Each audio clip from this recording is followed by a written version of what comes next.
सभी सज्जनों व मित्रों को मेरा नमस्कार हो। आज मैं आपको प्रथम भाव के विश्लेषण के बारे में बता रहा हूँ कि प्रथम भाव से क्या क्या देखा जाता है।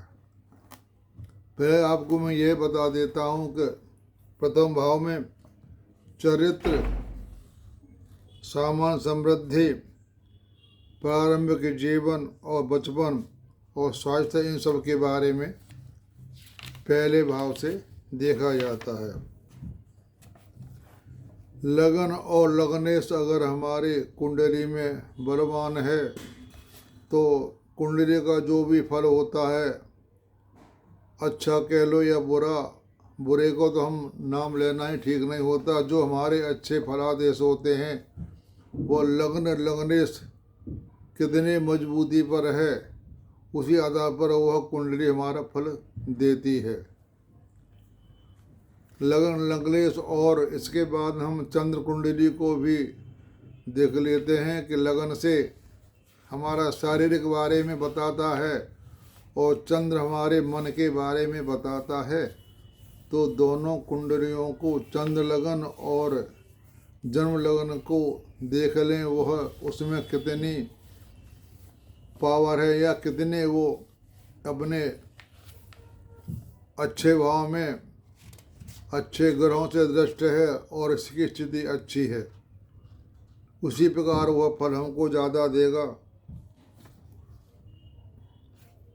अब आपको मैं बता देता हूँ कि अगर अब मैं बता रहा हूँ आपको शुरुआत से कि हमारा जो लगनेश है ना, लगनेश का मतलब है जन्म लगन में, जो लगन में राशि है उसका स्वामी हुआ वह है लगनेश। अब हमने यह देखना है किसी की भी कुंडली हो उसमें लगनेश किस भाव में बैठा हुआ है। टोटली हमारे 12 भाव होते हैं। अगर लगनेश प्रथम भाव में बैठा हुआ है और पीड़ित नहीं है, अपनी अवस्था में ठीक है, तो पाराशर के अनुसार जातक ठीक ठाक होगा और उसको अपने कार्य करने में ही रुचि होगी। अगर हमारा लगनेश द्वितीय भाव में है तो वह धन अपने आप ही यानी अपनी मेहनत से ही कमाएगा और सुप्रकृति का होगा, सम्मानित होगा। ये सारी बातें हमने लगनेश के आधार पर बता रहा हूँ कि लगनेश की स्थिति कुंडली में क्या है। हर भाव में उसके स्थिति की बदल जाएगी, क्योंकि पहले भाव में कुछ और है, दूसरे भाव में कुछ और है। तो उस लगनेश जिस भाव में बैठा हुआ है उसकी स्थिति को देखकर ही हम उसका फल बताएंगे। अगर लगनेश तीसरे भाव में बैठा हुआ है तो वह भाग्यशाली होता है और अपने भाइयों की सहायता से पैसा कमाता है, क्योंकि यह सहज भाइयों का भाव होता है।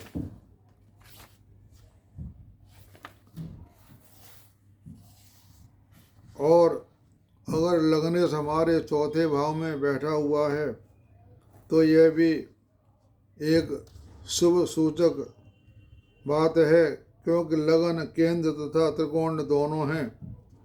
हमारा चौथा भाव केंद्र में भी है आ गया और त्रिकोण, इस प्रकार चतुर्थ भाव में लगनेश केंद्र त्रिकोण राजयोग कारक है। पाराशर के अनुसार जातक माता पिता संबंधी सुख पूर्णता से प्राप्त करता है। अगर चौथे भाव में लगनेश बैठा हुआ है तो अपने माता पिता का सुख पूरा प्राप्त करता है।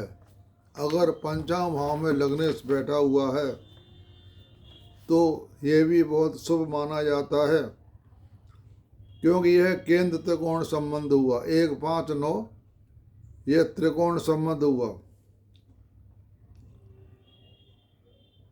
वह विद्वान तथा कलात्मक बनाता है। और अगर हमारा यही लग्नेश छठे भाव में बैठा हुआ है तो वह अगर बलिष्ठ है तो डॉक्टर क्षेत्र में या सेना क्षेत्र में उच्च पद पर प्राप्त करेगा। मैंने बताया था आपको लग्नेश की हर भाव में क्या स्थिति है, लगन और भावेश की क्या स्थिति है, उस पर किस किस ग्रहों की दृष्टि पड़ रही है, उसी पर यह आधार का हम फल बताएंगे। अगर सप्तम भाव में लग्नेश बैठा हुआ है तो यह दो विवाह का सूचक होता है।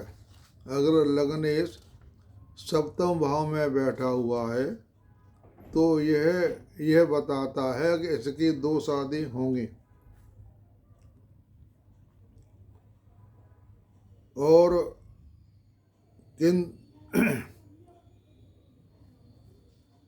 अगर अष्टम भाव में बैठा हुआ है लग्नेश हमारा तो यह बलिष्ठ लग्नेश विद्वान प्रसिद्ध धार्मिक विचारों का सूचक है, क्योंकि अष्टम भाव बलिष्ठ मोक्ष त्रिकोण है। लग्नेश अष्टम में अशुभ ग्रह दृष्टि युक्त, अशुभ ग्रहों द्वारा युक्त गंभीर रोग तथा असाध्य रोग प्रदान करता है। अगर लग्नेश अष्टम में बैठा हुआ है लेकिन ये मेष यानी मंगल और शुक्र की राशि में यह फल इतना घटित नहीं होगा, क्योंकि इसका मंगल शुक्र का दोनों का यही नियम होता है। लग्नेश शुक्र या मंगल हो तो यह ऐसी बात होगी, लेकिन बहुत कम मात्रा में होगी।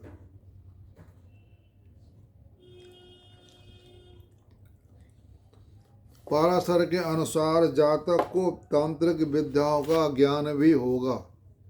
यदि लग्नेश बलिष्ठ है तो आकस्मिक धन प्राप्त करता है।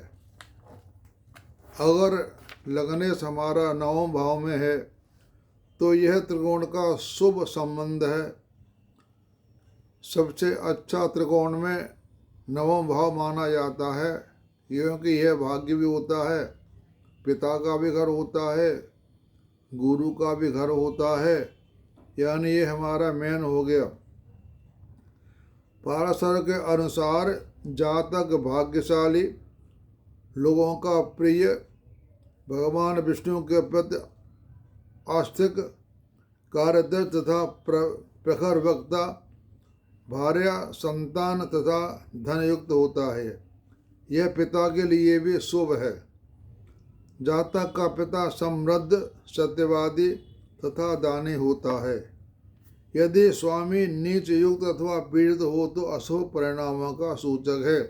यह बात आपने हर जगह हर भाव में देखना है कि उसकी स्थिति क्या है। उसके बाद अब दसम भाव में आ जाइए। दसम भाव जो हमारा होता है वह केंद्र का सबसे अच्छा भाव माना जाता है। त्रिकोण में नवम भाव और केंद्र में दसम भाव, यह बहुत अच्छे भाव माने जाते हैं। लगन और दसम भाव और नवम भाव का लगन या लगने से संबंध हो तो बहुत अच्छा राजयोग कहलाता है। और एकादश भाव में अगर हमारा लगने से बैठा है तो वह अपने बड़े भाइयों बहनों द्वारा उनकी सहायता से पैसा कमाता है। और अगर लग्नेश 12वें भाव में बैठा हुआ है तो यह ठीक नहीं होता, क्योंकि वह लग्नेश को व्यय करने वाला भाव होता है, मोक्ष स्थान होता है।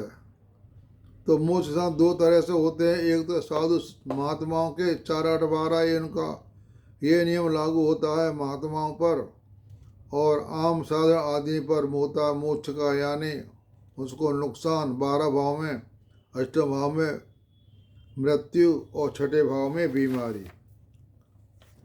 इस तरह मैंने आपको बता दिया कि लगन का लगनेश किस भाव में बैठा है तो क्या होता है। ये बातें आप सारी नोट कर लेंगे और वीडियो को एक बार समझ में नहीं आए तो उसको बार बार देखेंगे तो आपको सारी जानकारी प्राप्त हो जाएगी। नमस्कार।